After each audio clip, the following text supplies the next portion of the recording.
যা হয় সেটা আমাদের কাছে খারাপ বলে মনে হলেও আসলেই কিন্তু সেটা ভালোর জন্যই হয়। বন্ধুরা, এই অসাধারণ প্রসঙ্গটাকে কেন্দ্র করে আজকে আমি আপনাদের এক যুবকের সুন্দর একটি গল্প শোনাবো। চ্যানেলে নতুন হলে সাবস্ক্রাইব করতে ভুলবেন না এবং অবশ্যই গল্পটি ভালো লাগলে একটা লাইক আশা করব। বহু বছর আগেকার ঘটনা। একটি বিশাল আকারের জাহাজ একবার মাঝ সমুদ্রে বিশাল এক তুফানের সম্মুখীন হয়। সেই জাহাজে সেই মুহূর্তে শত শত যাত্রী যাত্রা করছিল। জাহাজ তুফানের সম্মুখীন হওয়ার পর বেশ কিছুক্ষণ সময় তুফানের সাথে তালে তাল মিলিয়ে প্রাণে বাঁচার তাগিদে লড়াই করে চলে সেই জাহাজ এবং সেই জাহাজের মধ্যে থাকা সকল যাত্রীরা। কিন্তু তাদের দুর্ভাগ্যবশত সেই লড়াইয়ে তারা কেউ জিতে উঠতে পারে না, শুধুমাত্র একজন যুবক ছাড়া। জাহাজের বাকি সকল যাত্রীরা মৃত্যুবরণ করলেও একটি মাত্র যুবক নিজের ভাগ্যক্রমে প্রাণে বেঁচে যায়। জাহাজ ডুবে যাওয়ার পর অতীব কষ্টে সেই যুবক সমুদ্রের উত্তাল জলরাশির মধ্য দিয়ে সাঁতার কাটতে কাটতে একটি নির্জন দ্বীপে এসে পৌঁছায়। সেই দ্বীপে শুধুমাত্র সেই যুবক ছাড়া আর কেউ উপস্থিত ছিল না। নির্জন দ্বীপটাকে দেখে তার মনে হচ্ছিল যেন সেই দিকটা সম্পূর্ণ প্রাণহীন। প্রথম অবস্থায় সেই দ্বীপে পৌঁছে যুবকটি হাঁপাতে থাকে। তারপর ভালো করে চোখ বুলিয়ে চারিদিক দেখার পর সে যখন বুঝতে পারল যে সে একাই সেই দ্বীপে উপস্থিত রয়েছে, তখন ধীরে ধীরে তার ভয় হতে শুরু করলো। সে ঈশ্বরের কাছে হাত জোর করে প্রার্থনা করে বলতে লাগলো, হে প্রভু, দয়া করে কাউকে পাঠিয়ে দাও আমাকে রক্ষা করার জন্য। এভাবে হাত জোর করে সে বারবার ঈশ্বরের নামে প্রার্থনা করতে লাগলো, আকাশ পানে তাকিয়ে। এইভাবে সেদিনকে সারাটা দিন কেটে গেল, কিন্তু কেউ এলো না তাকে বাঁচানোর জন্য বা সেখান থেকে উদ্ধার করে নিয়ে যাওয়ার জন্য। সারাদিন ঈশ্বরের কাছে প্রার্থনা করতে করতে এবং নিজের জীবনের ওপর থেকে এত বড় ধকল যাবার ফলে সে অত্যন্ত ক্লান্ত হয়ে পড়েছিল। সেদিন নিজের জীবনের ওপর দুঃখে তার চোখের জল বেরিয়ে আসছিল অনবরত। এইভাবে সকাল পেরিয়ে বিকেল হয়ে আসলো এবং একই সঙ্গে বিকেল পেরিয়ে রাত নেমে আসলো। কাঁদতে কাঁদতে সে সেদিন ঘুমিয়ে পড়ল। সারা রাত গভীর নিদ্রায় মগ্ন থাকার পর ভোরের আলো ফুটে উঠতেই তার ঘুম ভেঙে গেল। সে আবারও সেই নির্জন দ্বীপ থেকে উদ্ধার হওয়ার জন্য ঈশ্বরের নিকটে সাহায্য চাইতে লাগলো।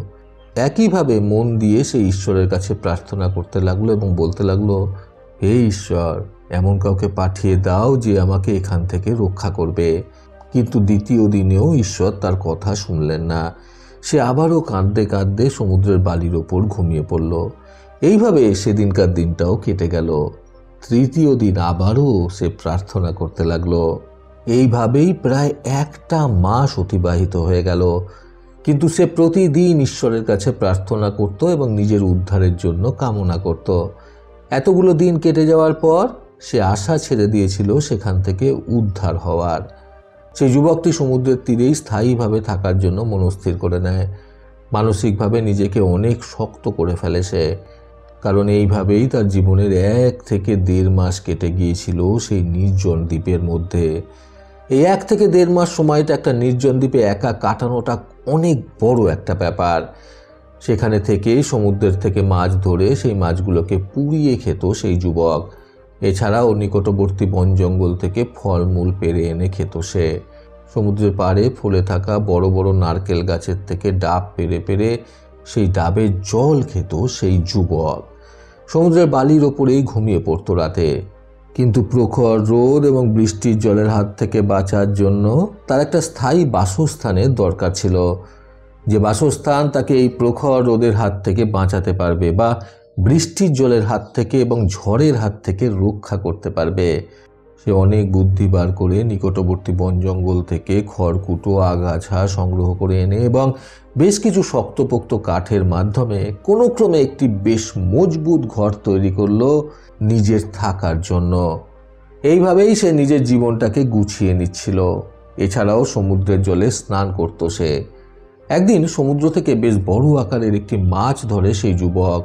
মাছটাকে পুড়িয়ে খাওয়ার জন্য কাঠের মাধ্যমে আগুন জ্বালায় সেই যুবক। আগুন জ্বালানোর পর সে সেই বেশ বড় আকারের মাছটাকে আগুনে পোড়াতে শুরু করলো। এরই মাঝে বেশ কিছুটা কাঠের প্রয়োজন হলো তার। সে তৎক্ষণাৎ কাঠ জোগাড় করার জন্য সেখান থেকে উঠে নিকটবর্তী জঙ্গলের দিকে রওনা হলো। কিন্তু কাঠ জোগাড় করে ফিরে আসার পর সে যা দেখল, সেটা দেখে তার পায়ের তলা থেকে মাটি সম্পূর্ণভাবে সরে যাওয়ার মতো অবস্থা হলো। কারণ সে দেখল যে অতি কষ্ট করে বানানো তার থাকার বাসস্থানটা তখন আগুনে দাউ দাউ করে জ্বলছে।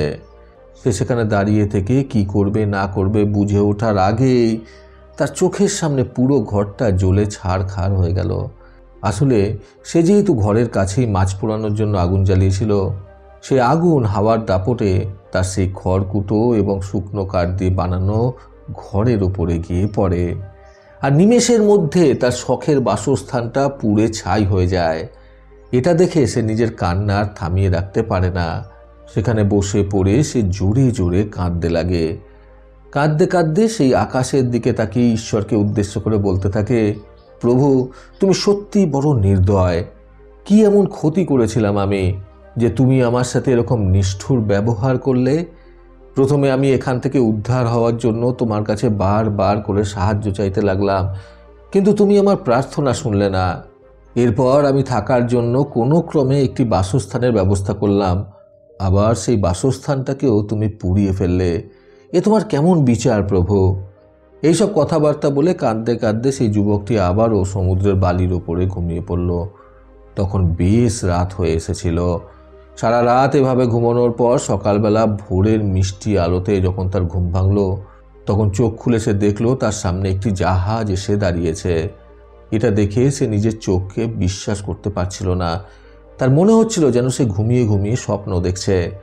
কিন্তু অনেকক্ষণ পরীক্ষা নিরীক্ষা করার পর সে বুঝতে পারল যে এটা তার কোনো স্বপ্ন নয়, বরং এটা বাস্তবে ঘটেছে। সে বুঝতে পারল যে তাকে বাঁচানোর জন্য কোনো উদ্ধারকারী দল সেখানে এসেছে। সে আর কাল বিলম্ব না করে তাড়াতাড়ি করে সেই জাহাজটিতে উঠে বসল। সে জাহাজে উঠে বসা মাত্রই জাহাজটি চলতে শুরু করলো। জাহাজটি চলতে শুরু করায় সে একটা স্বস্তির নিঃশ্বাস ফেলল। এরপর জাহাজটা কিছু দূর আসার পর সে কৌতূহলবশত জাহাজের ক্যাপ্টেনকে গিয়ে জিজ্ঞাসা করল, আপনারা কি করে বুঝলেন যে আমি এখানে আটকা পড়ে রয়েছি? যুবকটির কথায় জাহাজের ক্যাপ্টেনটি উত্তরে বলল, কেন, কাল রাতে তো তুমি আমাদের আগুনের সংকেত দিয়ে বুঝিয়ে দিয়েছিলে যে তুমি এখানে আটকা পড়ে রয়েছ। এই কথাটা শুনে যুবকটি মনে মনে ভাবতে লাগলো, কই, আমি তো কোনো আগুনের সংকেত দিইনি। এইভাবে কিছুক্ষণ ভাবার পর হঠাৎই তার মনে পড়ে গেল গতকাল রাতে তার শখের বানানো কুঁড়ে ঘরটি পুড়ে যাওয়ার কথা। সে বুঝে গেল যে ঘরটা যখন দাউ দাউ করে জ্বলে উঠেছিল, তখনই হয়তো এই সাহায্যকারী দল ভেবেছিল যে আমি কোনো সংকেত পাঠাচ্ছে। এত কিছু ভাবার পর সে বুঝতে পারে যে গতকাল রাতে তার কুঁড়ে ঘরটি পুড়ে যাওয়া আসলে ঈশ্বরের সাহায্য করার এক ধরনের পদ্ধতি ছিল। ঈশ্বরকে যে সে বিনা কারণে দোষারোপ করছিল, এটা বুঝতে পেরে সে ঈশ্বরের কাছে ক্ষমা চেয়ে নেয়। সে এটাও বুঝতে পারে যে আমাদের সাথে ঘটতে থাকা সব খারাপ কিন্তু সবসময় খারাপ হয় না। কিছু কিছু খারাপ আপাত দৃষ্টিতে আমাদের চোখে খারাপ বলে মনে হলেও সেটা কিন্তু যথাযথ নয়। বন্ধুরা, খারাপ সময়ের সাথে লড়তে আজকের এই সুন্দর গল্প থেকে শিক্ষণীয় 3টি কথা সর্বদা মনে রাখুন। প্রথমত, আমাদের জীবনে যখনই খারাপ সময় আসে তখনই আমরা ঈশ্বরকে দোষ দিতে থাকি। তখন আমরা এটা ভুলে যাই যে ঈশ্বর যেটা করেন মঙ্গলের জন্যই করেন। দ্বিতীয়ত, সব খারাপ আপাত দৃষ্টিতে আমাদের চোখে খারাপ বলে মনে হলেও সব খারাপ কিন্তু খারাপ হয় না। তৃতীয়ত, যখনই খারাপ সময় আসবে তখন এটা মনে রাখা উচিত যে নিশ্চয়ই ঈশ্বর আমাদের জন্য কোনো ভালো জিনিসের বন্দোবস্ত করে রেখেছেন। প্রতিবারের মতো আবারও বলবো, এই পৃথিবী তাদেরকেই সম্মান দেয় যারা ইউনিক কিছু করার ক্ষমতা রাখে।